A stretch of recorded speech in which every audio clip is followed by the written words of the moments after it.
তিন নেতার মাজার ঢাকা বিশ্ববিদ্যালয় এলাকার দোয়েল চত্বরের উত্তর পাশে অবস্থিত। বাংলার তিন বিখ্যাত রাজনৈতিক নেতা হোসেন শহীদ সোহরাওয়ার্দী, খাজা নাজিমুদ্দিন ও শেরেবাংলা কে ফজলুল হকের কবরের উপর নির্মিত ঢাকার অন্যতম স্থাপত্য নিদর্শন। স্বাধীনতার পূর্ব সময়ে এই তিন মহান নেতাই তৎকালীন অবিভক্ত বাংলার প্রধানমন্ত্রী হিসেবে নিযুক্ত ছিলেন। ১৯৬৩ সালে স্থপতি মাসুদ আহমেদ এবং এস.কে জহিরুদ্দিন তিন নেতার স্মরণে এটি নির্মাণ করেন। হোসেন শহীদ সোহরাওয়ার্দী জন্মগ্রহণ করেন ৮ সেপ্টেম্বর ১৮৯২ সালে। তিনি ছিলেন পূর্ব পাকিস্তানি বাঙালি রাজনীতিবিদ ও আইনজীবী। যুক্তফ্রন্ট গঠনের মূল নেতাদের মধ্যে অন্যতম।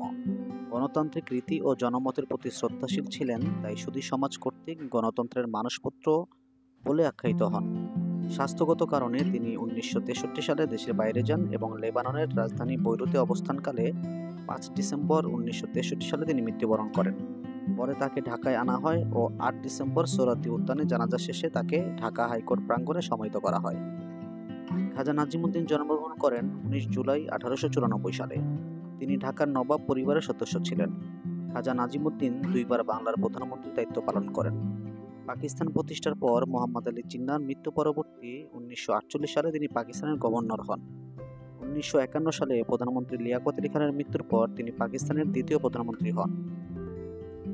খাজা নাজিমুদ্দিন ১৯৬৪ সালে ৭০ বছর বয়সে মৃত্যুবরণ করেন। রাজা পঞ্চম জর্জ ১৯৬৩ সালে নাজিমুদ্দিনকে নাইট উপাধি দেন। ব্রিটিশ থেকে স্বাধীনতায় বিশ্বাসী হওয়ায় তিনি নাইট উপাধি ত্যাগ করেন। করাচির নাজিমাবাদ, ইসলামাবাদ ও ঢাকার নাজিমুদ্দিন রোড তার নামে নামকরণ করা হয়। শেরেবাংলা কে ফজলুল হক ২৬ অক্টোবর ১৮৭৩ সালে জন্মগ্রহণ করেন। তিনি একাধারে আইনজীবী, লেখক এবং সংসদ সদস্য ছিলেন। বিংশ শতাব্দীর প্রথমার্ধে বাঙালি কূটনীতিক হিসেবে পরিচিতি লাভ করেন। রাজনৈতিক মহল এবং সাধারণ মানুষের নিকট শেরি বাঙ্গাল এবং হক সাহেব নামে পরিচিত ছিলেন। তিনি রাজনৈতিক অনেক পদে অধিষ্ঠিত ছিলেন। তার মধ্যে ১৯৫৩ সালে কলকাতার মেয়র, ১৯৩৭ সালে অবিভক্ত বাংলার প্রধানমন্ত্রী, ১৯৫৪ সালে পূর্ববঙ্গের মুখ্যমন্ত্রী, ১৯৫৫ সালে পাকিস্তানের স্বরাষ্ট্রমন্ত্রী, ১৯৫৬ সালে পূর্ব পাকিস্তানের গভর্নর ছিলেন। ১৯৬২ সালে ২৭ এপ্রিল এ.কে ফজলুল হক ৮৮ বছর বয়সে মৃত্যুবরণ করেন।